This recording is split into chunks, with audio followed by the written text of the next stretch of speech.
12 লক্ষ টাকার ছাগলের জন্য যদি বাবা ছেলেকেও স্বীকার করে, কাল কিয়ামতে কি অবস্থা হবে? কাল কিয়ামতে হাসরের ময়দানে আমাদের কি অবস্থা হবে? এখানে শুধু 12 লাখ, কয় লাখ? আজ 12 লাখ টাকায় বাবার ছেলে পৃথক হয়ে গেছে, আজ সামান্য কারণে মার মেয়ে পৃথক হয়ে গেছে, আজ সামান্য এক বিঘত জমিনের জন্য ভাই ভাই চোখ দেখা দেখি হচ্ছে না, আজ সামান্য দোকানের জন্য বন্ধু বন্ধু থেকে পৃথক হয়ে গেছে। বিশ্বস্ত বলতে আপনি কারে খুঁজে পাবেন? জীবনে চলতে গিয়ে আপনি মা বাবাকে খুশি করতে চেয়েছেন, 16 আনা খুশি করতেই পারেন নাই, অভিযোগ রয়ে গেছে। আপনি চলে গেছেন প্রবাসে, খুশি করতে চাইলেন স্বামী স্ত্রীকে, স্ত্রী খুশি করতে চাইলো স্বামীকে, 16 আনা পরিপূর্ণ হয় নাই। স্কুল কলেজে পড়ার সময় বন্ধু বন্ধুকে খুশি করতে চেয়েছে, অভিযোগ রয়ে গেছে, 16 আনা পরিপূর্ণ হয় নাই। এভাবে চলতে চলতে জীবনের হায়াত চলে গেছে, 16 আনা কাউকে খুশি করা যায় নাই। এই জমিনে শুধু একটা জাত আছে যিনাকে 16 আনা খুশি করা যায়, উনি রহমতুল লিল আলামিন। উনি ছাড়া আর কেউ নাই। উনি ছাড়া আপনি কাকে খুশি করবেন? ওনাকে ডাক দিলেই বলে কিছু বলবি নাকি উম্মত? ওনাকে কাঁদলে বলে তুই কাঁদিস কেন, আমি তো তোর জন্য কাঁদছি। উনি বলে 16 আনা খুশি করা যায়, শুধু হাবিবকে, আর কাউরে খুশি করা যায় না। তো যেখানে সামান্য ছাগলে বাবা ছেলে পৃথক হয়ে যায়, কাল হাসরের ময়দানে এই সম্পর্ক টিকবে না। তো যখন টিকবে না, তখন আপনাকে বুকে নিবে কে? এই প্রশ্নটা আমার বন্ধু কেউ করে নাই। সেদিন আপনাকে ডাকবে কে? সেদিন আপনাকে বুকে নিয়ে ফুলসিরাত পার করাবে কে? সেই জন্যই আমরা রসুলের নাম নেই। কেন? কারণ এই দুনিয়ায় সম্পর্ক বিচ্ছিন্ন হয়ে গেছে, ওই দুনিয়ায় এই সম্পর্ক থাকবে তার কোনো গ্যারান্টি নাই।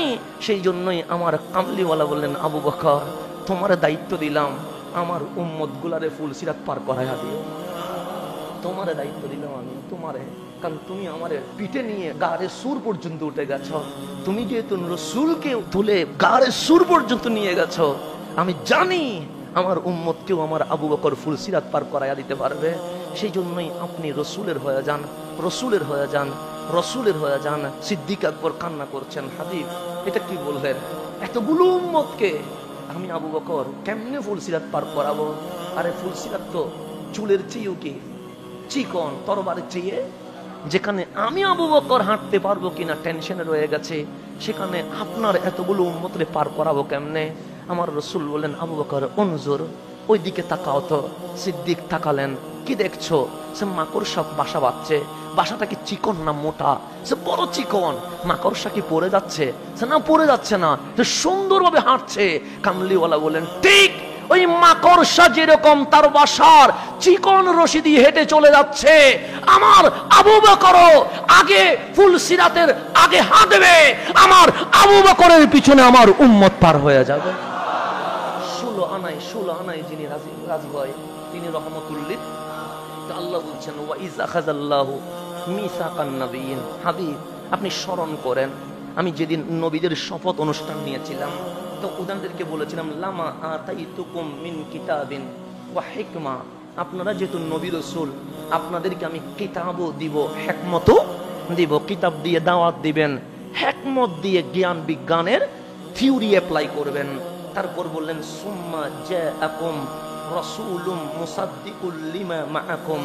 এরপরে আখেরি নবী রহমতুল লিল আলামিন দুনিয়ার জমিনে তশরিফ এনে আপনাদের নবুয়তের যে সার্টিফিকেট, আজকে যে শপথ অনুষ্ঠান হয়েছে, ওই শপথ অনুষ্ঠানের সার্টিফিকেটে সত্যায়ন করে দিবে। মুসাদ্দিকুল লিমা মাআকুম, তোমাদের সাথে যেগুলো আছে সবগুলোকে কি করবে?